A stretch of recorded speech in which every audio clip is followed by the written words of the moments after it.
Hamidou Diallo's stock is rising, and he deserves a raise. I'm going to go ahead and say it. He's going to get paid. Probably not a ton of money. I'm not saying he's a $20 million a year guy, but I think this is a guy that's probably going to get somewhere at least $8 million a season, right? Like 8 to 10. That's what I'm saying Hamidou's price range is. Because I think this role he's in right now as an energy, I'm going to call him an energy big. He's a big right now. He plays big.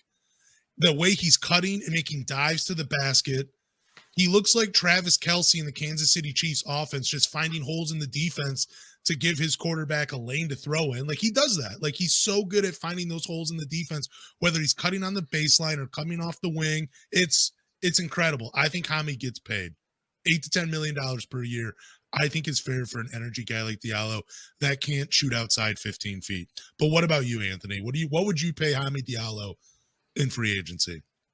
I think for me, my breaking point would be 6 to 7 million. Man, and that's not a slight at him. Here's my thing. I think the Pistons could actually offer him exactly what they offered him in his last contract. You know, maybe you do 11, 12 million for 2 years. I think he's valuable, but I think this is where a lot of Pistons fans get tunnel vision with their players. Hamidou Diallo, great cutter, best cutter on the team. I think he's finishing close to 60% at the rim. To me, I think he's an undersized power forward. Because he's 6'5", he can finish around the rim, but I'm not going to break the bank to keep him. I'm just not. Like, would you say 15 million? No, I said 8 to 10. Come on. Oh, 8 to 10. Even then, like that's kind of like my breaking point. I'm like, I like him, but I don't like him at that price point. I think 6 to 7 is fair. I just don't see a lot of contenders lining up to sign him just because, like you said, he's not a shooter.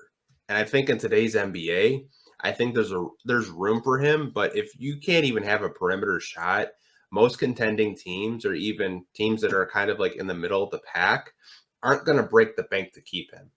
And I don't really think the Pistons have to break the bank to keep him. If they want to bring him back, I'd love to have him back, but I think a $6 to $7 million price point would probably be my breaking point, but maybe I'm just being cheap.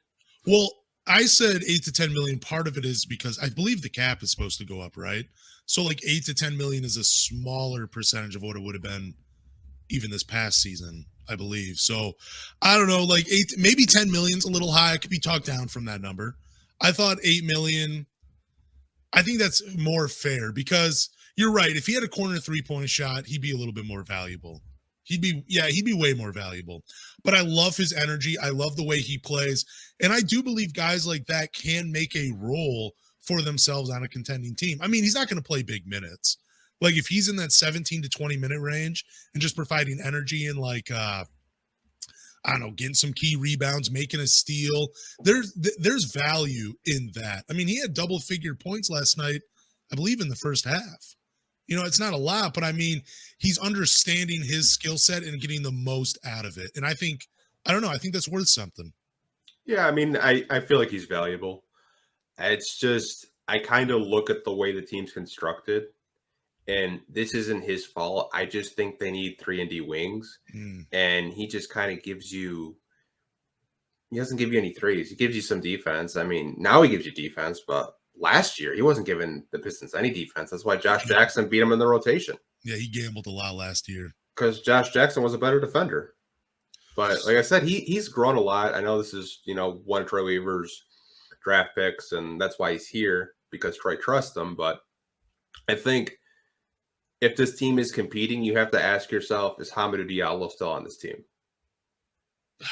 Is he just a rebuilding player just to kind of get you through the tough times?